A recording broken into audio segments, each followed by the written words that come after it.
నమస్కారం, welcome to I dream. Health talks with Vijitha కార్యక్రమానికి స్వాగతం. ప్రస్తుతం మనతో పాటు ఉన్నారు general consultant doctor V Aditya Ranganath గారు. ఇప్పుడు వారితో మాట్లాడేద్దాం. నమస్తే అండి. నమస్తే అండి. అయితే ఈ మధ్య కాలంలో ఇంట్లో ఉండే ఆకుకూరలతో కాయగూరలతో జ్యూసులు చేసుకొని తాగడం చాలా ప్యాషన్గా మారిందనే చెప్పాలి. మరి ఇంత ముందు కాలంలో ఉందో లేదో తెలియదు, కానీ ప్రతిదీ కూడా ఒక జ్యూస్ చేసుకోవడము, దీనివల్ల అంటే మనకు ఆరోగ్యం చాలా బాగుంటుంది అని చెప్పి, మంచి ఫలితాలు ఉంటాయని చెప్పి చేసుకుంటున్నారు. అందులో భాగంగా కరివేపాకు, మామూలుగానే పెద్దవాళ్ళు చెప్తారు కరివేపాకు అలా తీసి పక్కన పెట్టకూడదురా, తినాలి, మంచిది అని చెప్పి. దాన్ని జ్యూస్ కూడా చేసుకొని తాగుతున్నారు కొంతమంది ఈ మధ్య. నిజంగా దానివల్ల ప్రయోజనాలు ఉంటాయంటారండి? మేడం, అసలు అంటే చాలామందికి కరివేపాకు అది ఎందుకు ఇష్టం లేదో నాకు తెలియదు. మేబీ చిన్నప్పుడు అలవాటు చేయకపోవడం వల్ల ఏమో తెలియదు, కానీ మేబీ అంటే అట్లీస్ట్ ఇప్పుడు జనరేషన్కి అయినా పేరెంట్స్ కొంచెం పిల్లలకి అలవాటు చేసి అంటే ఇది కూడా తినేదే అని చెప్పి మేబీ వాళ్ళ ప్లేట్లో ఏదైనా ఎక్కడి నుంచో వచ్చి పడిపోయింది అనుకున్నారేమో కరివేపాకులు చూడగానే. బట్ వాళ్ళకి అలవాటు చేయడం చాలా ఇంపార్టెంట్. ఇంకొకటి ఏంటంటే మనం కరివేపాకు తీసి అలా పడేసినట్టే అందుకనే మన హెయిర్ కూడా సేమ్ అట్లానే అలా ఊడిపోతుంది అనమాట. లేకపోతే మన హెల్త్ బెనిఫిట్స్ అన్నీ అట్లానే పోతున్నాయి అన్నట్లు. నిజంగా ఇప్పుడు ఒకవేళ ఎవరికైనా వైట్ హెయిర్ వస్తుంది అని అనుకోండి, కరివేపాకులు చాలా బాగా పనిచేస్తాయి. సో నేను అంటే వాళ్ళకి ఇచ్చే డైట్లో, చెప్పే డైట్లో వన్ ఆఫ్ ది ఇంగ్రీడియంట్ ఈ కరివేపాకులు ఉంటాయి. అట్లీస్ట్ ఒక 4-5 కరివేపాకులు తీసుకోండి, మీరు డైరెక్ట్గా తినండి, లేకపోతే జ్యూస్ రూపంలో చేసుకోవచ్చు అన్నట్లు. సో ఆ వైట్ హెయిర్ అంటే వైట్ హెయిర్ బ్లాక్ అవ్వడానికి కూడా చాలా ఇంపార్టెంట్ అనమాట. ఇది బాగా పనిచేస్తుంది. అయితే ఎలా చేసుకోవాలో నేను ఇప్పుడు చెప్పబోతున్నా. అండ్ మోర్ ఓవర్ అంటే దీని మిగిలిన హెల్త్ బెనిఫిట్స్ కూడా తీసుకుంటే అట్లీస్ట్ మనం తాగేటప్పుడు కొంచెం జోష్ వస్తుంది, ఓహో ఇందుకు పనిచేస్తుందా, ఇంకా ఇందుకు కూడా పనిచేస్తుందా అని కదా. సో కరివేపాకు అంటే ఎంతమందికి తెలుసో తెలీదు. ఇది ఒకటి కంటి చూపుకి కూడా చాలా బాగా ఉపయోగపడుతుంది. దీంట్లో చాలా మంచి పోషకాలు ఉన్నాయి. ఈవెన్ దీంట్లో ఉండే కార్బజోల్ అనే ఒక కాంపౌండ్ మనకి వెయిట్ లాస్కి కూడా హెల్ప్ అవుతుంది. చాలామంది వెయిట్ లాస్ కోసం ఏదేదో చేస్తున్నారు కదా. సో అలాంటి వాళ్ళు ఈ కరివేపాకులు తినొచ్చు, కరివేపాకులు జ్యూస్ తాగొచ్చు. ఇప్పుడు మనం చెప్పుకోబోయే రెసిపీ చేసుకొని తర్వాత ఈవెన్ హెయిర్ ఫాల్ ఉన్నా కూడా ఇది పనిచేస్తుందండి. హెయిర్ ఫాల్ ఉన్న వాళ్ళకి యాంటీ హెయిర్ ఫాల్ ఒక ఇంగ్రీడియంట్గా కరివేపాకులు హెల్ప్ చేస్తుంది. సో అట్లీస్ట్ ఒక 4 to 5 కరివేపాకులు పచ్చివి తీసుకొని మజ్జిగలో కలిపి తాగొచ్చు. అలా అయితే పర్వాలేదు కదా, మనం కన్జ్యూమ్ చేసేసుకోగలుగుతాం. డైరెక్ట్గా నమలాలి అంటే కొంచెం ఇబ్బంది పడొచ్చేమో కానీ. సో ఇకపోతే ఒకవేళ కరివేపాకు జ్యూస్ మనం రెసిపీ ఇంట్లోనే ఎలా చేసుకోవచ్చు చక్కగా, మంచిగా ప్యూర్గా మంచి క్వాలిటీతోనంటే ఒక 4-5 కరివేపాకులు ఫ్రెష్వి తీసుకోండి, కడిగేసేయండి. అంటే ఎక్కువ క్వాంటిటీ అయినా పర్వాలేదు, మరీ 10 కన్నా ఎక్కువ వద్దు, బట్ ఒక గ్లాస్కి సరిపోతుంది అన్నట్లు. సో తీసుకొని సో చక్కగా కొంచెం వాటర్ తీసుకోవడం, ఒక గ్లాస్ వాటర్ తీసుకోవచ్చు. తర్వాత దీంట్లోనే కొంచెం చిటికెడు పసుపు, మంచి పసుపు వేసుకోండి. అలానే ఒక నిమ్మకాయ పిండి, దానికి నిమ్మకాయ పిండుకోవచ్చు, నిమ్మకాయ రసం వేసుకోవచ్చు. ఇంకా వీలుంటే కనుక పెప్పర్ అది కూడా వేసుకోవచ్చు, ఇంకా మంచిది ఇది వేసుకోవచ్చు. సో దీంట్లో ఈ ఇంగ్రీడియంట్స్ అన్నీ కలిపితే కూడా మంచి బెనిఫిట్. ఒకవేళ ఇందులో ఏదైనా మిస్ అయినా మీరు ఫీల్ అవుతారు, ఇది లేదు కదా అని ఆగిపోవద్దు, ఉన్నవాడితోనే చేసుకోండి.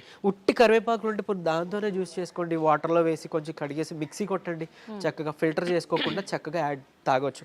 ఒకవేళ మీకు డయాబెటీస్ లేదు అని అనుకుంటే తేనె కలుపుకోండి, ఒక చెంచా అలా కలుపుకోవచ్చు. లేదంటే అల్లం కలుపుకోవచ్చు, మంచి టేస్ట్ ఉంటుంది. పరగడుపుని తీసుకోవడం ఉత్తమం. ఇఫ్ తిన్న తర్వాత అయినా ఓకే, బట్ ఒక 1/2 hour అలా గ్యాప్ ఇచ్చేసి తీసుకోండి. సో ఇది తీసుకుంటే ఒకటి వెయిట్ లాస్కి హెల్ప్ అవుతుంది. తర్వాత కొలెస్ట్రాల్, చెడు కొలెస్ట్రాల్ అని మనం ఏదైతే అని అంటామో LDL, సో రిపోర్ట్స్లో చూసుకున్నప్పుడు LDL అవి తగ్గుతాయి, మంచి కొలెస్ట్రాల్ అంతా బ్యాలెన్స్గా ఉంటుంది.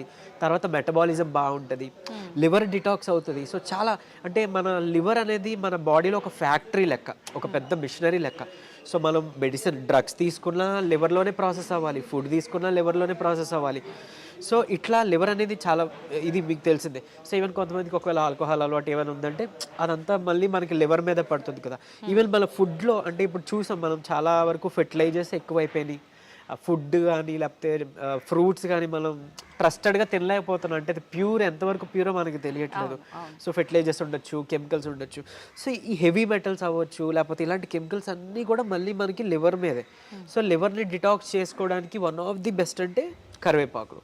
ఈవెన్ షుగర్ కేన్ జ్యూస్ కూడా పనిచేస్తుంది, బట్ అది డయాబెటీస్ అందరూ తీసుకోకూడదు కాబట్టి కరివేపాకు, ఈ కర్రీ లీవ్స్ కరివేపాకు తీసుకోవచ్చు. అండ్ మోర్ ఓవర్ ఇది ఇన్సులిన్ సెన్సిటివిటీని పెంచడానికి, ఇన్సులిన్ ప్రొడక్షన్ పెంచడానికి హెల్ప్ అవుతుంది. సో ఇంకేముంది, డయాబెటీస్కి కూడా చాలా హెల్ప్ఫుల్. లివర్ డిటాక్స్ అవుతుంది, డయాబెటీస్ తగ్గుతుంది, హెయిర్ ఫాల్కి ఆపడానికి, హెయిర్ గ్రో అవడానికి హెల్ప్ అవుతుంది. ఈవెన్ కొలెస్ట్రాల్ కూడా మనం భయపడుతున్నాం, షుగర్ వచ్చిందంటే కొలెస్ట్రాల్ కూడా ఉంటుంది. వెయిట్ లాస్ కూడా, అంటే వెయిట్ లాస్ అయితే షుగర్ కంట్రోల్కి వస్తుందని చెప్తున్నారు, బట్ వెయిట్ గెయిన్ అయిపోతున్నాం, థైరాయిడ్ ఉంది లేకపోతే ఇంకోటి ఏదో ఉంది, వెయిట్ గెయిన్ అయిపోతున్నాం అనుకునే వాళ్ళకి కూడా, అంటే ఆల్మోస్ట్ ఏం చెప్పాలి అంటే చాలా వాటికి వన్ సొల్యూషన్ అన్నట్టు మనకి కరివేపాకు జ్యూస్ లేదా కరివేపాకులు చాలా బాగా హెల్ప్ అవుతాయి. ఈవెన్ ప్రీమెచ్యూర్ గ్రేయింగ్ అన్నారు కదా, మన హెయిర్ వైట్గా అయిపోవడం, గ్రేగా అయిపోవడం. సో అంటే నాకు ఇది వరకు లైక్ వైట్ హెయిర్ అలా బ్యాక్ ఉండేది. సో నేను కరివేపాకులు పడేను, మామూలుగా తినే అలవాటు ఉంటే నేను తినేస్తుంటా, అంటే మంచిది కదా అని. సో కొద్ది కాలం తర్వాత మామూలుగా మా పిన్ని వాళ్ళు చూసినప్పుడు, ఏం చేసావు, నీకు వైట్ హెయిర్ ఉండేది కదా పోయింది అని అంటే, వెనకాల నేను చూసుకోలేను కదా మిర్రర్లో, అవునా నిజంగా నేనే అంటే నిజంగానే. సో నేనైతే ఏం చేయలేదు, గుర్తు తెచ్చుకున్నాను. మేబీ నేను తినే ఫుడ్ అంటే ఇలా ఏమైనా మన న్యూట్రిషన్ ఫుడ్స్ ఏదైతే ఉందో అవాయిడ్ చేయకుండా తినడం వల్ల, మేబీ మా పేరెంట్స్, మా గ్రాండ్ పేరెంట్స్ మాకు పెట్టిన మంచి ఫుడ్ వల్ల మేబీ తగ్గి ఉండొచ్చు. అంతకుమించి నేను ఎలాంటి ఆయిల్స్ కానీ లేకపోతే ఏమి యూజ్ చేయలే. సో న్యాచురల్గా మనం తగ్గించుకోవచ్చు. ఇంకొకటి ఏంటి అని అంటే, మన మైండ్ పర్సెప్షన్ కూడా చాలా ఇంపార్టెంట్ అండి. ఇప్పుడు ఏదైనా ఒక డిసీజ్ వచ్చింది లేదా ఒక ప్రాబ్లం వచ్చింది, దాన్ని మనం రెగ్యులర్గా ఏదైనా తగ్గిపోతుందని మనకి బ్రెయిన్కి ఇన్పుట్ ఇవ్వాలి. మీరు నిజంగా ఈ డ్రగ్స్, హెర్బ్స్ తీసుకోకపోయినా మీ బ్రెయిన్ హీల్ చేస్తుంది. మన బాడీకి ఆ హీలింగ్ ప్రాపర్టీ ఉంది. మీకు హెయిర్ ఫాల్ అయింది, ఓకే సంథింగ్ నేను తింటున్నాను కదా, ఫుడ్ నాకు పనిచేస్తుంది, మిర్రర్లో చూసుకొని నాకు ఈరోజు హెయిర్ ఎందుకో స్ట్రాంగ్ అవుతుంది అలా అనుకోండి. మీరు ఎలాంటి మెడిసిన్ తీసుకోకపోయినా మీ హెయిర్ గ్రో అవుతుంది, వైట్ హెయిర్ బ్లాక్ అవ్వడం మొదలవుతుంది.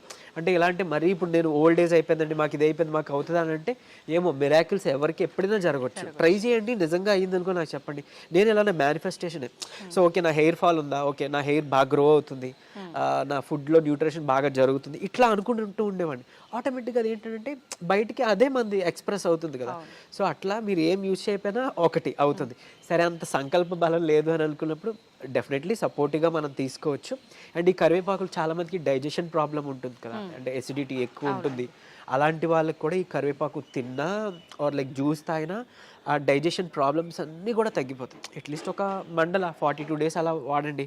అండ్ ఈవెన్ ఇంకొకటి ఏంటి అని అంటే, మన బాడీలో అంటే ఏమంటారు, ఈ తీసుకునే ఫుడ్లో ఒకవేళ ఏదైనా సమతుల్యత లేదు అంటే, ఏదైనా చిన్న టాక్సిన్స్ ఉన్నాయి అట్లా ఉన్నాయి అనుకోండి, అది మళ్ళీ మనకి ప్రాసెస్ అయ్యి బ్లడ్లోకి రిలీజ్ అయితే అదే దోషాలు, ఏదో ఒకటి స్కిన్ ఎలర్జీ అనో, స్కిన్ ర్యాషెస్ రావడం అనో, లేకపోతే ఇంకోటి ఏదైనా.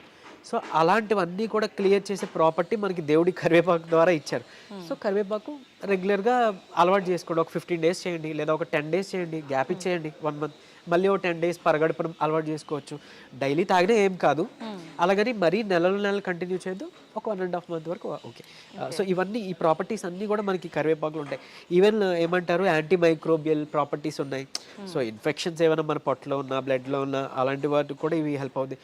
ఈవెన్ ఒకవేళ మీకు హెయిర్ గ్రో కావాలన్నా కూడా మీరు ఈ ఆయిల్స్లో ఈ చక్కగా కరివేపాకులను యాడ్ చేసుకోవచ్చు. ఇందాక చెప్పాను రెసిపీ, తర్వాత ఏమన్నారు, మన నిమ్మరసం, పెప్పర్, తర్వాత మన పసుపు కానీ నిమ్మరసం పిండి, ఈ కరివేపాకులతో జ్యూస్ అని, అది ది బెస్ట్ ఇమ్యూనిటీ బూస్టర్, చాలా మంచి ఇమ్యూనిటీ బూస్టర్. ఇప్పుడు కోవిడ్లో అప్పుడు మనం చూసాం ఇమ్యూనిటీ లేదు. అండ్ మోరోవర్ ఇంకొక, సో లంగ్స్ డిసీజ్, లంగ్కి సంబంధించింది మనం అంటే ఏమంటారు, ఇమ్యూనిటీ పెంచుకోవాలి, ఓవరాల్ బాడీ ఇమ్యూనిటీ పెంచుకోవాలి, లంగ్స్ సంబంధించిన డిసీజ్ నుంచి బయటపడాలి అని అనుకునేటప్పుడు కూడా మనం ఈ కరివేపాకుని అట్లీస్ట్ మనం యాడ్ చేసుకుంటే కూడా చాలా హెల్ప్ఫుల్. అండ్ ఈవెన్ మనకి తులసి ఉన్నది, వేపాకు ఉంది, అలాంటి మిక్స్ చేసుకోవచ్చు. చక్కగా హనీ యాడ్ చేసుకోండి, లేదా పటిక బెల్లం యాడ్ చేసుకోండి, లేదంటే ఇంకా చెప్పాలంటే మౌత్ ఫ్రెషనర్గా కింద కూడా ఇది యూజ్ అవుద్ది. చక్కగా కరివేపాకులు తీసుకొని ఒక 4-5 కొంచెం లైట్గా ప్యాన్ మీద మనం రోస్ట్ చేస్తాము, అది వేపేసి దానికి కొంచెం స్వీట్ ఫెనల్, సోంపు, జీలకర్ర అంటాం కదా, అది యాడ్ చేసుకోవచ్చు. యాడ్ చేసుకొని దాంతోపాటే పౌడర్ చేసుకొని ఒక డబ్బాలో స్టోర్ చేసుకొని మనకి ఎప్పుడంటే అప్పుడు తిన్న తర్వాత చక్కగా అలా నోట్లో వేసుకొని తిన్నామంటే మౌత్ ఫ్రెషనర్గా కూడా హెల్ప్ అవుతుంది ఇది. ఓకే, సూపర్ అండి. నిజంగా కరివేపాకుని ఇన్ని రకాలుగా వాడొచ్చు అని ఇప్పుడే తెలుస్తోంది. థ్యాంక్ యూ అండి, thank you very much. Thank you.